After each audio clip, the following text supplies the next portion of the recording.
the second director that's distributed by the mug that I have. Pardon me? Revanche was distributed by James, right? Yeah. They did a good job with it?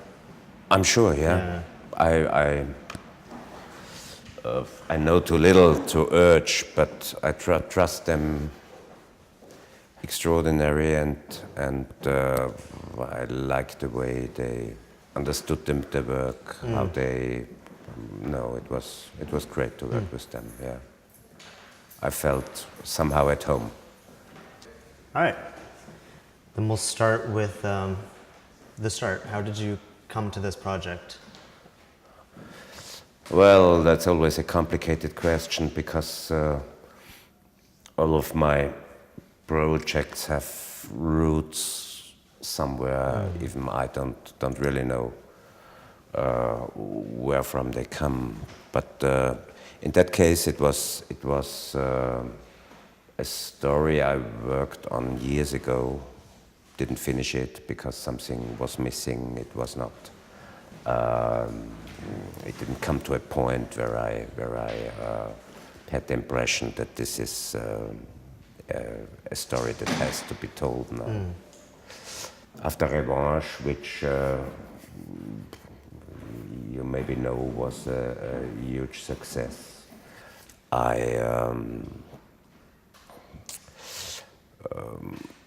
one of my plans to deal with that success was to answer to it with a high artistic risk. Of course, there were possibilities, to make now commercial movies, and I had the offers, but I wanted to use it for making a very risky film as next. And the second thing is I was interested in family structures, in family stories, and yeah, that was the beginning in my mind to work on this. You said that it's a risk. When you were coming up with the story, what about it did you feel was the risky component? There are two, I think, extraordinary risky components. The first one is the structure in which the story is told, because it's kind of opposite to the usual dramatic structure we have in cinema, and not only in commercial cinema, in art house cinema as well, which works which functions, which gives you a kind of safety. The dramatic structure, the so-called classical dramaturgy. This is different from the structure here. It's a kind of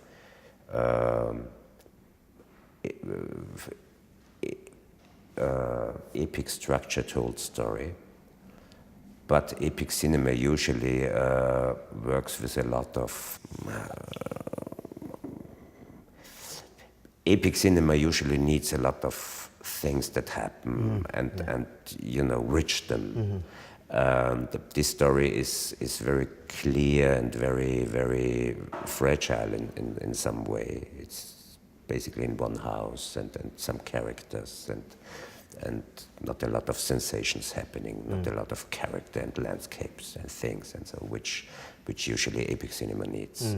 So it was a kind of epic cinema without using the usually components of epic cinema, and this is risky because you don't.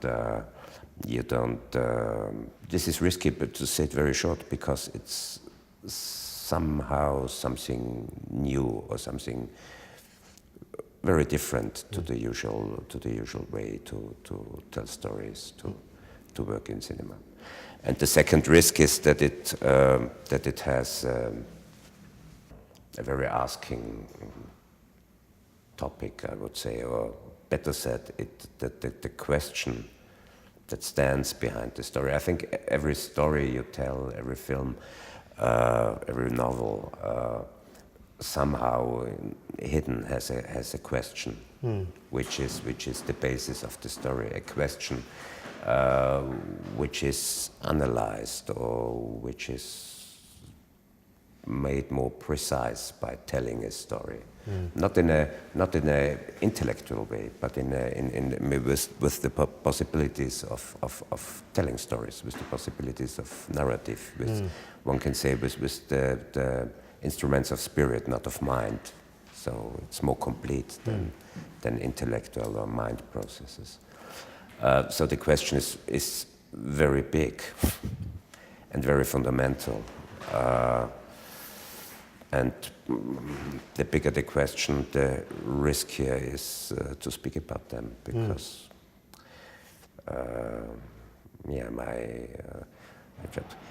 if we would talk in German now, I would exactly know which would be the final sentence now. But as it is in English, a language which is not my mother language, and by the way, I didn't speak it for a long time because Toronto is the very first time I'm traveling with the movie, so my English is a little bit out of practice. So let's hope I said it already. Yeah. So the two risks: the first is the structure, and the second is the question which the story tries to clarify. And just to maybe deal with both of those points, the question and the characters and the story seem to come after you get that first dramatic tension, which is when you find out about the affair in the opening scene. I found that really interesting, like to have this dramatic tension before, as a viewer, you know who the characters are, you know what the story is, what questions it's dealing with. Is that kind of what you're referring to as a way it like goes against the conventional structure of a film? Maybe you can see that better than me, and but you might be right. Yeah, I like the interpretation. Okay. Yeah. Well, one thing that I found interesting about the film coming after Revanche is the rural-urban dichotomy, which are more like, I would say, complementary. They're different. They're not necessarily opposed, but they're kind of complementary contrasts. And those are two clearly defined spaces in this film. How did you approach? Is it Berlin versus the small Austrian town? And Vienna. There's a small part in Vienna as well. Yeah. So it's Berlin, Vienna, Okay, and the main story is in that small village in the Alps. Yeah. As an extension from Revanche, how are you dealing with that kind of theme of these different spaces and how your characters interact with them? Cool. That's a very complex, very good question, and I fear my answer will be not as good as your question, because I don't know it that precisely. I feel it, but I don't know it I can't define it in an intellectual way, but I try to say something about that. For me personally, nature is and always was something fundamental, something I need. It's friendship, nature, and art are things I need to live. You know, it always was like that. And I made one when I was at the Film Academy. I made one middle-length movie playing in an alpine hat. But all the years I had a kind of shyness to use nature in my movies, because maybe because I had the feeling that I was not far enough to tell with nature, because it's so simple, you know. It's like nature, you just put the camera into a wood and it looks great, you know. You have to really have an idea why you do it and how you do it. And this is much more complicated, to my opinion, on an artistic level, which interests me. It's much more complicated to find pictures and scenes in nature than in a city or in flats. That's somehow easier. It's closer to filmmaking. It's closer to making pictures. Nature is so open. It's so yeah. And Revanche was an important step for me in that case. I had, before I made Revanche, the impression, now I'm far enough. I can I can dare to use nature for telling stories. So, and since then I have the impression that that the possibilities of my film making got bigger, because a lot of different pictures, rooms, atmospheres, light now, and the city and the country as opponents. I think, if I understood you well, I see it not as opponents, but as two, I would say, two polarities of reality, and reality is neither this nor that.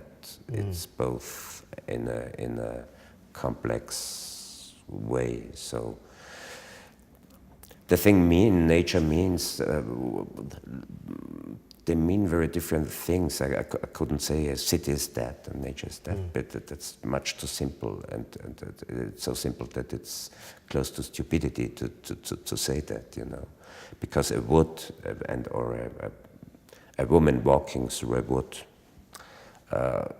can mean extraordinary different things. It can mean it can stand for loneliness. It can stand for being at home. It can stand, you know, when you take the lake in the mountains, which comes, I think, 3 times, and each time the lake in the mountains is seen in the story, it means something different. So I cannot say nature's dead, city's dead. They are too rich to reduce them to a case of opposition or to a thesis. Reality is much greater as each thesis. Is this about thesis? Or, yeah. Then each thesis we can have about. And that openness visually kind of provokes that interpretation, I feel. Like those 3 scenes you're talking about, whereas the scenes in the flat, they seem very, like, there are a lot of vertical lines.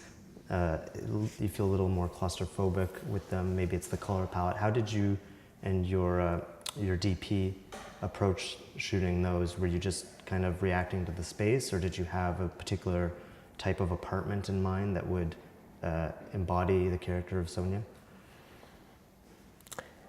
Both. For me, preparing a movie is a bit like writing the last draft of the script, because the script with which I start to work is very precise, usually. But in my mind, I keep my mind open to change when. With the cast, for example, when I look for the cast, I don't only look for actors who come as close as possible to my imagination, but I ask myself, how will the story be changed when I take this actress or when I take this, and which draft I prefer? You know what I mean? And is this understandable? Yeah. And it's very similar to the locations. So a little bit is, for me, it's a little bit like I'm preparing a movie. I had an imagination, and with that imagination, I go to reality, and I look how reality answers to my imagination. And this answer is something that can change. The movie in the preparation. So that's one thing, and I had the flat of Sonia in front of my eyes, but I don't live in Berlin. I live in Vienna, so I'm not so precise in knowing how the different people, how they live now and where, and so. So we walked around there, looked at flats, and then it came to that point, that this This is the good answer of reality to my imagination. And how we film it, this is with Martin Schlacht, who is more than my DOP. He's one of those who make the movie and not only have a function as DOP or something else. So he's really a friend. It was our fourth movie, and our preparation work is so that we speak very little about precise pictures. We speak a lot about the story, about the general style. We feel maybe about storytelling itself in cinema, about making movies, what it means, about why this film we are going to make is important or might be important to us. You know, it's a kind of preparation, not to find the answers for the questions to make, but a little bit to, how to say, to enter the same wave on which we then surf through the movie. And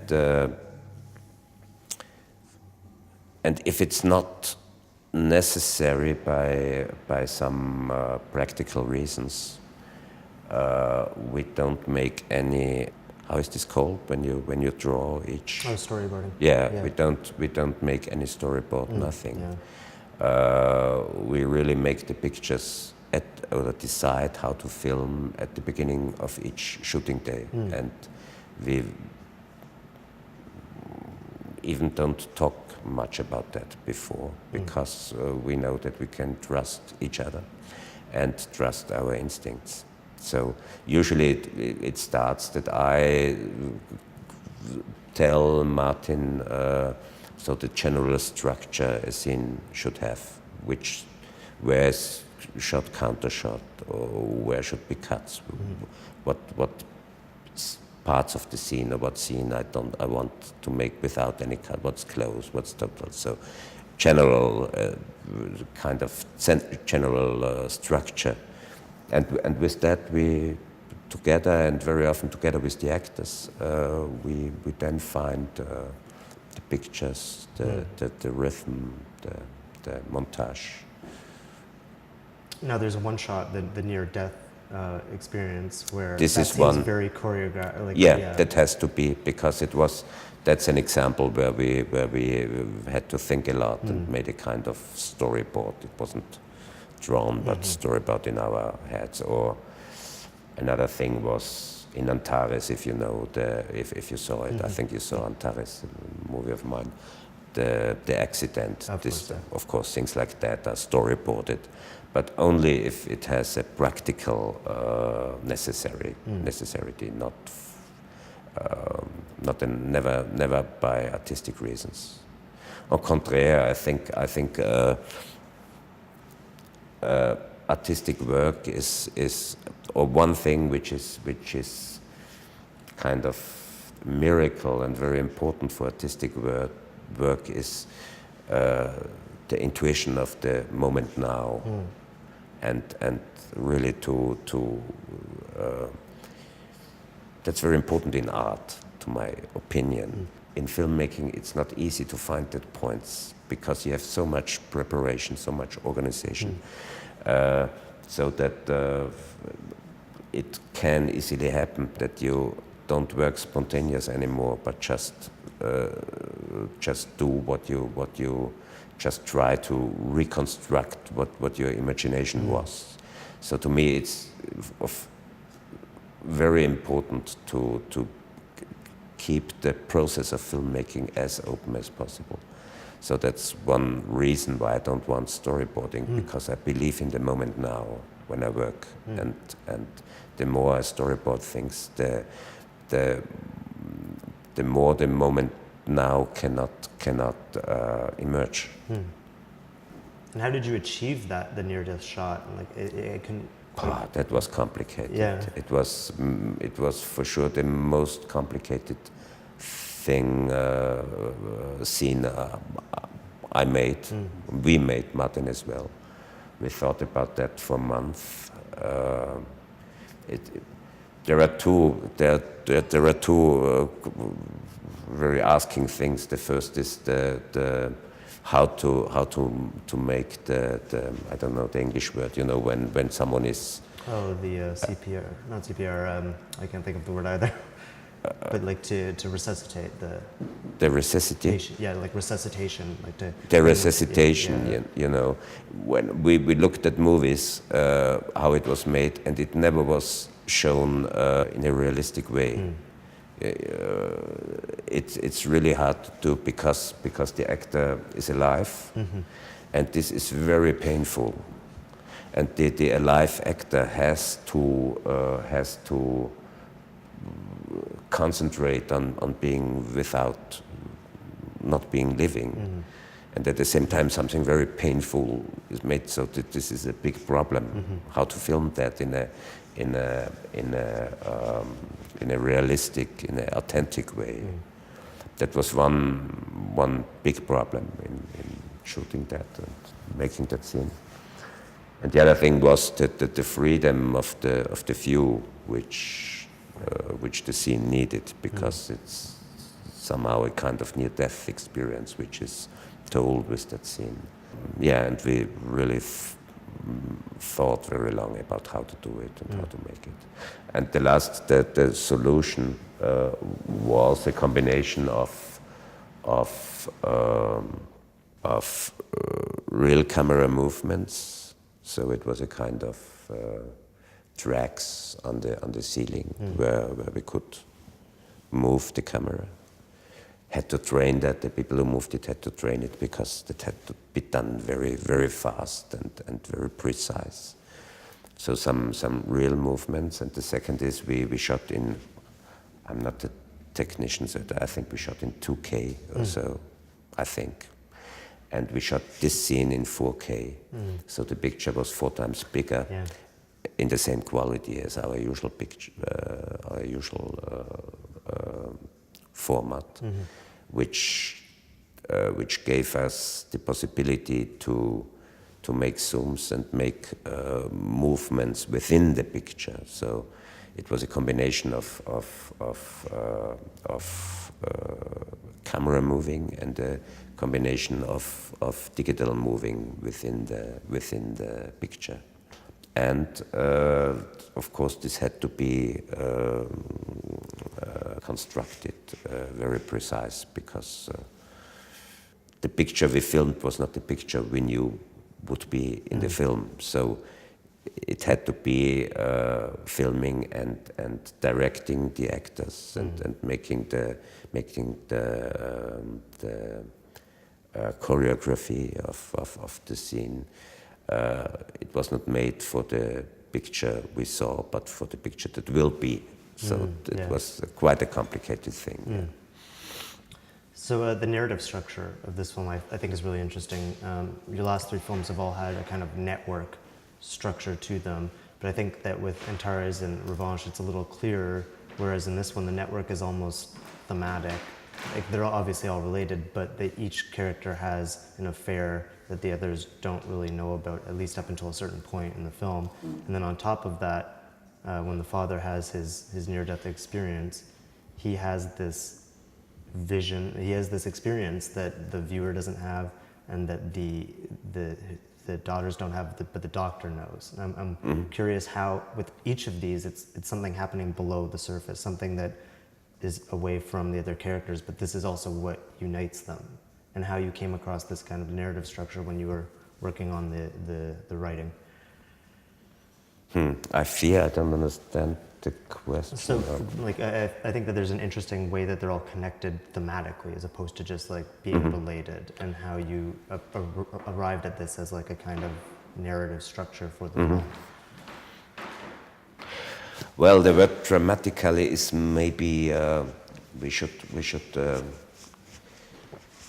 look at that word maybe first, that we know that we speak about the same. When I speak about dramatic structure, I mean the basic structure of storytelling, which means a character has a conflict or a will or a need or something, and tries to get that or to get rid of that. And the dramatic structure means the character having conflict, fighting. You know, that can be very artistic. There are some movies for example, Antonioni, Il Credo, if you know that movie, that has a very precise dramatic structure, although the movie doesn't look dramatic, but the structure is dramatic. Or Michael Haneke, a lot of his movies are very precise within the dramatic structure. So that's something different than when you say that the characters have a dramatic relationships. Because the relationship between the characters is not, or the drama between the characters, as you described it, is not the drama that drives the story. So writing that somehow had much more to do with space than with time, because the dramatic structure you can handle very easy within time, because there is point A and then happens this and this, then this follows, and then, so it has a very clear how to say, it's very clear connected with time. The relationships you described between the people are more the how to say, the room of relationship that happens within the family, and it's maybe dramatic for the people, but it's not dramatic for the story. So the problem was to make that intense and interesting, although there's not much how to say, not much thing with which you can make tension or makes it thrilling, and so you have to write and to do it and to act it. It's very asking for actors as well, that really each scene, each moment gets how to say, its intensity, its quality by itself, and not by that what happened before and what maybe will happen next. So that's very asking, and that was the thrill, and that was the big goal of that film. And I would say it is this needs in writing and it needs poetic intuition, I would say, at one side, to feel what scene can be intense after that, although there's not a clear causal correlation between them. And on the other side, you must know very precise, or be aware, very precise, and feel it somewhere.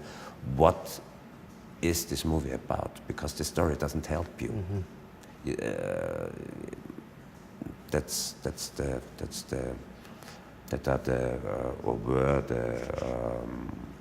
How to say, the basis needs for that kind of work.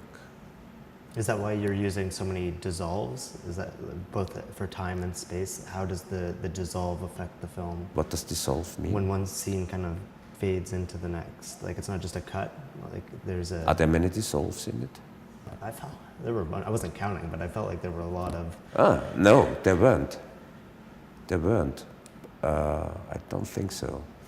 But maybe that's in your imagination, which I would like very much, because it has to do with scenes dissolving into each other, because they belong together, somehow. They belong together. There's not a conflict between scenes, but a lot of scenes are part of the same question. So, is this understandable? Yeah. I found it really interesting what scene you chose to use as the first scene, because when you, as a viewer, when you get to the end of the film, it's almost like that was a different movie almost. Like you've forgotten that because it's with a character that's not fully in the story, it's not part of the central trio of characters, the other actor, and they're talking about acting, which is also an interesting choice to open up the film with. And as you say, it kind of alludes to a past that you don't know about, and even maybe another storyline that you don't really know about. You don't see a lot of the filming. So I'm curious, what made you choose that as the opening scene? Different reasons. One is it was a kind of joke. Well, it's not the most important reason, but it's filmed so simple, you know, shot, counter shot, two people speaking, not being very authentic. It's like a trivial television movie, the scene itself, somehow. And I liked that beginning, you know, that it does as if this movie one is going to see now would be much more simple than it is going out later on. But the second is, which has to do with the what is the story about. I would say, if I try to define it, which always is a little bit, I don't really like it to define things, but because storytelling is more than intellectual definitions, and to define something might get the wrong impression that a story is a kind of picture for a thought, which is not. The story is always more than a thought, if it's a good story or film. But for your question, I have to try to define it, and I would say that the central question of Oktober November is the question of identity, a very fundamental question in the life of everyone, which means, who am I, and am I what I want to be? Why am I how I am? That's the central question of the movie for me, and that was the center for me, the hidden center of the story, and the main characters in very different ways, and all of them have to do with that central question. And having that in mind, I think the first scene gets clear why it clarifies why this is the first scene of the film, because it's a scene and two people who are very far away from that question, but to have found the answer yet. Well, she toasts to the film and he toasts to us. I thought that was interesting. Like, she's not even considering herself. But that's also a theme in a lot of your films, is this concept of freedom and how to become what you want to be versus the state that you're currently in. Is that something that you're conscious of when you're making these films? That this is something that recurs, or? I would say so. I would say that's maybe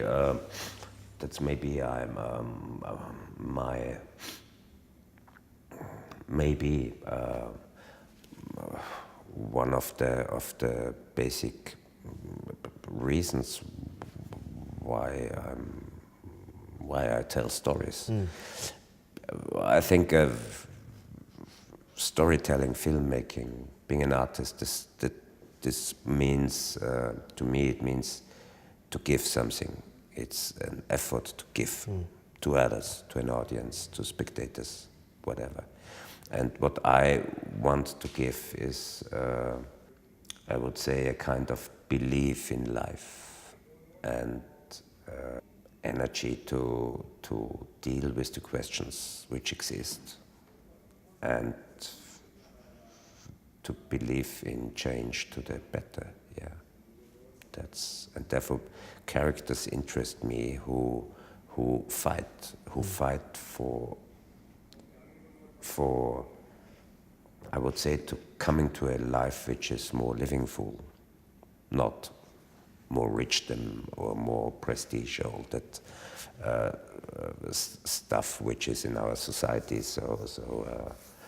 a kind of drug which people are on it, but really to come closer to what life means. I believe in life, and I believe in human beings, and yeah, that's one of my central energies why I do this, what I do, I would say. Was this an answer to your question? Yeah. Is the character of the doctor maybe the contrast, maybe someone that's a little more comfortable in knowing who they are and what they do? I mean, he's always referred to as being very intelligent and well-read, and he seems to also know when he's talking with the father a little bit more about life and death and what he seems a little more firm than all of the other characters. Was that his kind of function in the story? I would say so, yeah. He is, yeah. I would say he's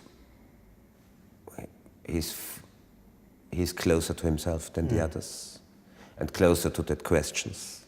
But on the other side, he is a kind of lonely man as well. So maybe that's not only his own.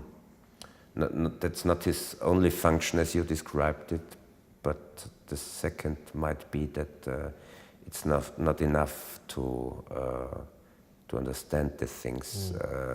In the second step, you have to put it into a powerful acting with reality, with society, with relationship. You have to do something with it, you know. So there's all this complexity with. He's a kind of, he's a kind of Chekhovian character, I would say. Yeah, I think not. It was not by plan, but it might be that he's a little bit influenced by Chekhov plays. You know, the people knowing a lot, but dealing with a kind of loneliness, understanding things, and being quiet, but yeah, something like that. It seems like the complexities with the characters more than maybe anything else in the film, and I'm wondering how that was for the actors. What was the relationship with getting these performances with characters that are that complex? Extraordinary asking, of course, because the dramatic structure makes it much easier for an actor as well, because he knows what the story is, and the character somehow then becomes the function of the story. In that case, the characters were not functions. They had to be something for themselves, and there are a lot of relationships within that family, as you described.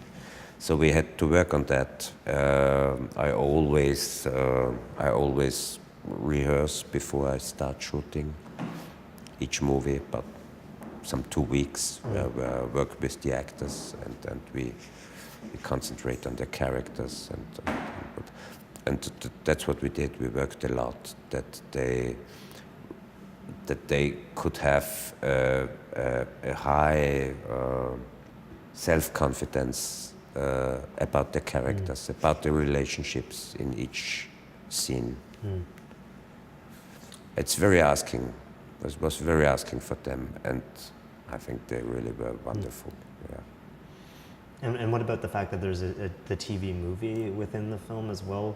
What is that kind of referring to? It's described as being a little, what we would say is like rote, or like kind of mechanical, but also successful. Like, she's successful for a reason. People seem to watch these movies, but no one involved seems to think artistically very highly of them. Yeah, that's what most of filmmaking in this world is. That's how films are made. The others are exceptions, the small part. Yeah, and that has to do. Yeah, she's successful with her job in society. She earns a lot of money. She's known. She has a kind of status, but she feels that that's not enough, or that's just a kind of. I miss a German word now, an English word now. It's not the real thing. It's something. Like a verisimilitude, like. Yeah, something like that. Yeah. So that's her part of conflict in life, and that's why she has to go on, because she feels that's not it. Although everyone would say, "Wow, you're successful, you have money, you're wonderful." There's a scene where this happens in the movie. But it's not enough, and she's right that it's not enough, because this is not enough, never.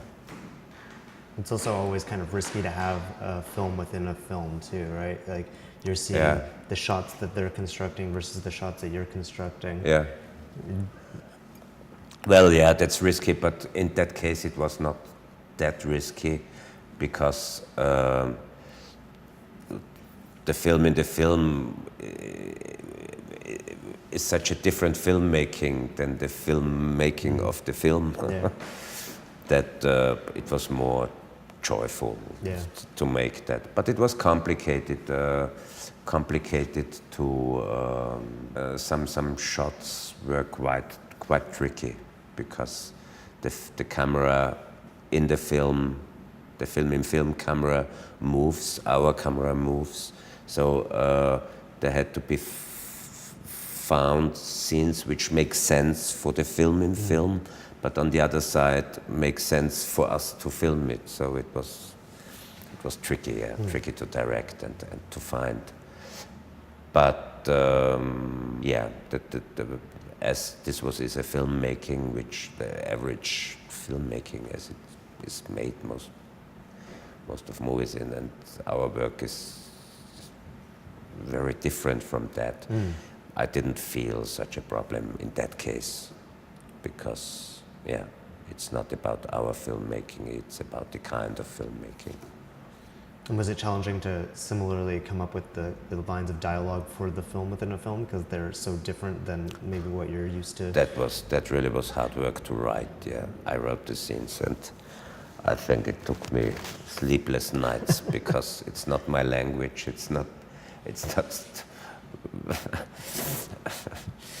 And then it was complicated. It would have been easy if we would have told that, how to say, just in a critical way, or with some arrogance, what I didn't want, not at all, because people work, they do, they have,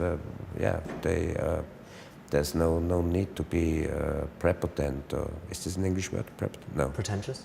Pretentious, or arrogant. Yeah. So it was hard to write that, but not to. I'm very sorry, because this is to be critical of it, or to like be ironic? Yeah, just be ironic. Just in an ironic way. I think Würde. Weißt du, was Würde heißt? He doesn't tell me. I miss one word, which. Dignity, to film it without dignity, because that was the problem, and it was hard to write and to find that the right scenes which are average filmmaking, not interesting, but to leave that in dignity, in a kind of dignity, not just to show this bullshit, and so that would have been easy. That's always easy, and that was for the dialogues, for example. That was hell to write that, to write bad dialogues, but so that they are good written, bad dialogues. That's really not easy to write. I'm always curious about your music choices in this one in particular, because I'm a Morton Feldman fan. So, are you? Yeah. So it seems like it sets the stage in a way, and then it's absent for so long. Why that in particular? What were you trying to kind of cue in the viewer when they're hearing that before the first scene? Well, the center for the central question was the near-death experience, because there I wanted to have some kind of music, and we tried a lot of things. We listened to a lot of music. We found some things that fit fantastic, but too fantastic, because it then got to, for example, one piece of avopert. It would make the scene, you know, overwhelming, but it's a kind of, in a more profound way, this would have been wrong. And I listened to a lot of music, and a friend of mine, he's a pianist, and he saw the movie, and I invited him and asked him if he had another idea for music, which could be in that scene. And he played that Morton Feldman piece. He made it a CD out of that as a pianist. And when he saw the movie, he said, that might fit. Listen to that. And we did, and this really was perfect, because it's a kind of, it's a very spiritual music, I think. But but in a very clear and very, very unpathetic way. Do you know what I mean? Yeah. So the music comes from somewhere else. This music comes from somewhere else, but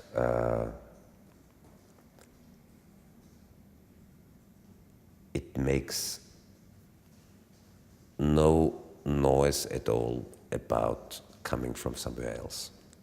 It's just there, as if it would have been there in its easiness, its simplicity, its complexity on the other way. So it was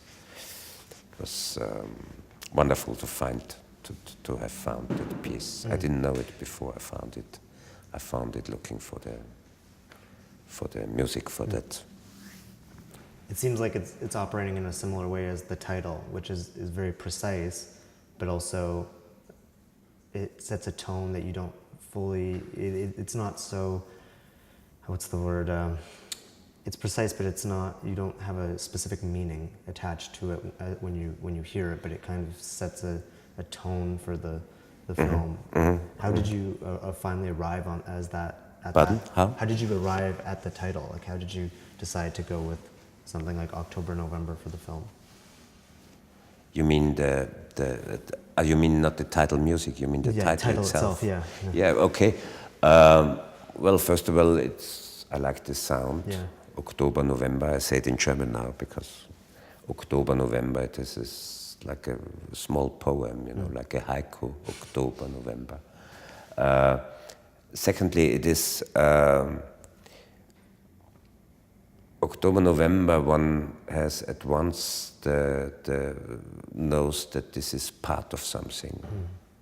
It's December, it's September, you know, and this has a lot to do with the movie, that it's what we tell is part of something bigger. So I like it for poetical and October, November. How do you like the title? It's interesting because it's so familiar, but it's not. Like, you don't know what it means to the film. And then you see it and you get a kind of idea of the season. And I think it also depends on your relationship with the season, like the autumn. Like it's kind of inviting the viewer into to have their own experience with it. And I guess that's kind of like the mortality in the film, which is, for some people, this is something they're afraid of, or it's been something that's created tension in their lives. But for other people, and the characters in this film, it seems almost like it's productive, or there's a growth attached to it, even especially for the father, who in the film is saying to his grandson to not worry about that. Is that the progression of mortality? Is that something that you were considering in this film? Like, can it be productive, or is it always necessarily a negative thing when someone passes away? Well, if let me say it let me try to give an answer. The most certain thing in our life is that we will die. That's what we know, and it's our biggest certainty of life. Our life, the biggest certainty of our life is that it's not endless.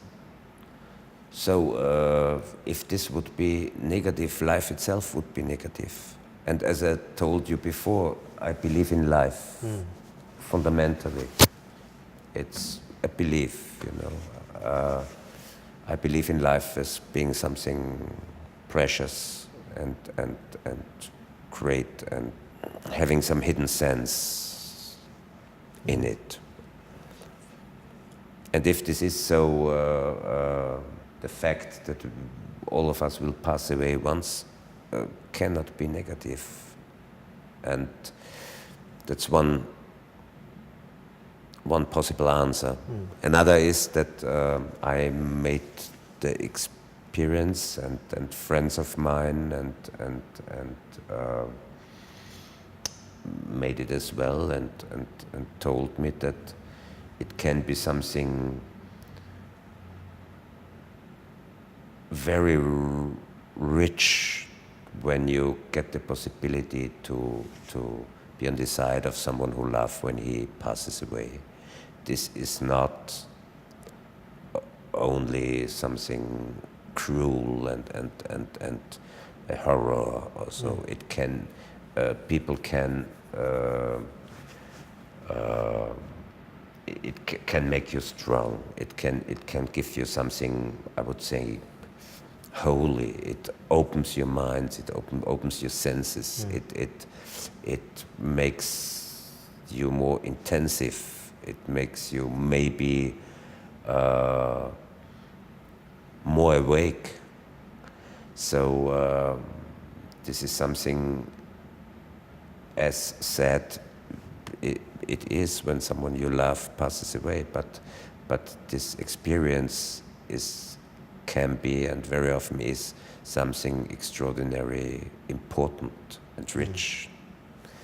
And that's how it's in the movie, and that's what I tried to show, or to not to show, to let feel an audience, because that's extraordinary seldom in cinema. I nearly don't know another movie. I know maybe two where this experience, which is an ordinary experience, each human being makes earlier or later, that this experience really is told, is felt in cinema. Death usually is, I don't know, it's something that happens, or it's the end of everything, but I don't believe that death just happens. It's always something extraordinary, mysterious, and extraordinary big and profound. And on the other side, I don't believe in death as something fading away into nothing, and the horror and the end of everything. Because if that would be so, life wouldn't be that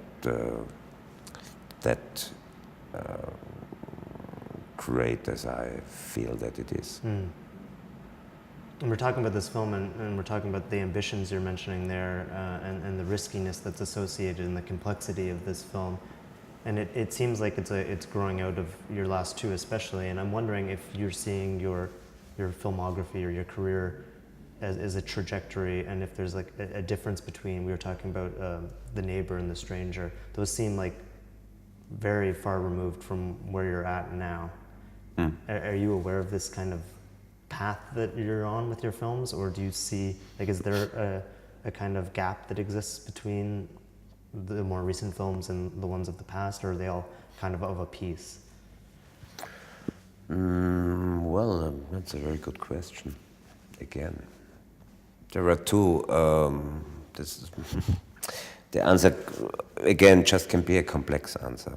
One, at one side, I did not change fundamentally from then to now. And I have the impression I did not change fundamentally or profoundly since I'm 7, you know.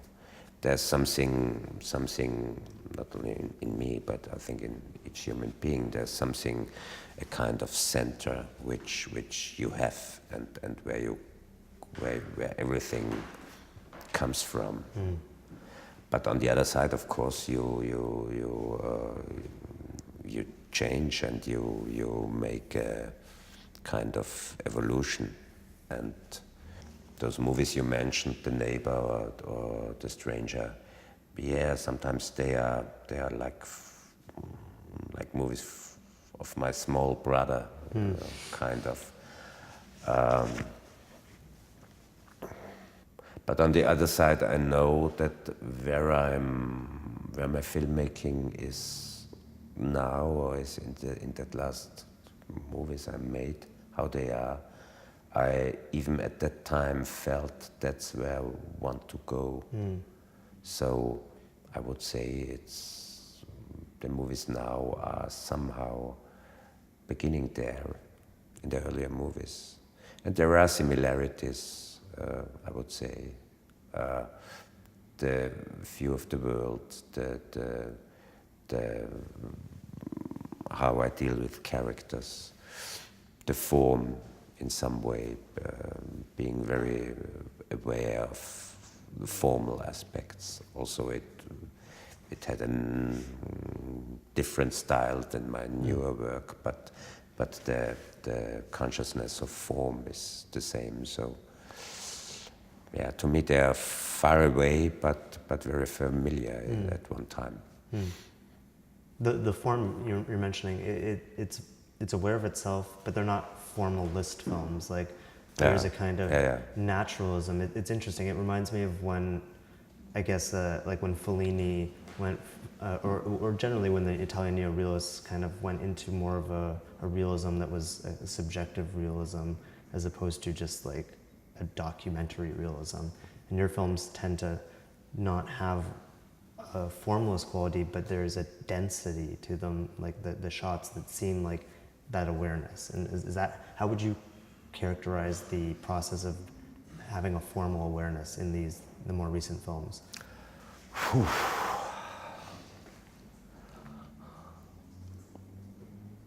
I like your questions,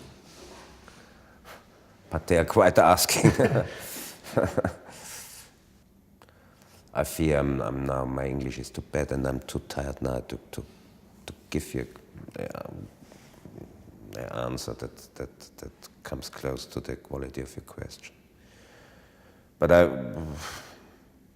maybe one sentence, I think in the formal level of a movie or any piece of art, maybe tells more about how the one who made it sees life than what he's talking about. This is something, it's kind of miracle, I would say, or something very miraculous, but in the form, not in the form, but when I see a movie and it has a form and not formalistic noise, you know, which is something extraordinarily different from having a form. But when a movie has a form, a clear form, the filmmaker tried to give, or the filmmakers, then this movie talks to me in a personal way, and only then. So having a form means to be more honest, to be more yourself, and it means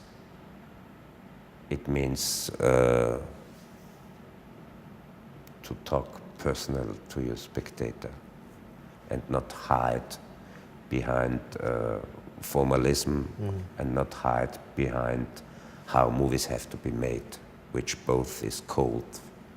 Having a form is something warm. It's hot, even if the form is reduced and quiet. But just having it is something hot, because it means I put myself into that what I try to tell you. And I don't hide behind the story, behind characters. The form is my personal voice, and it's my voice. I'm talking to you as a spectator. And when a movie has that, and to my opinion, it's not very often that movies have that, then I'm happy. Because then this is real communication between two human beings, the filmmaker and me as a spectator. He really speaks profoundly. And only if someone speaks honestly from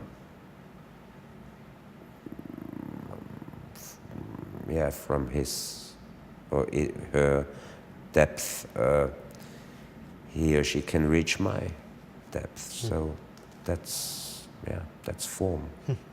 That's form.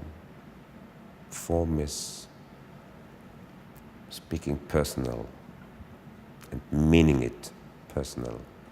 And I would say that's the big utopia of art, that it's communication in a very deep and very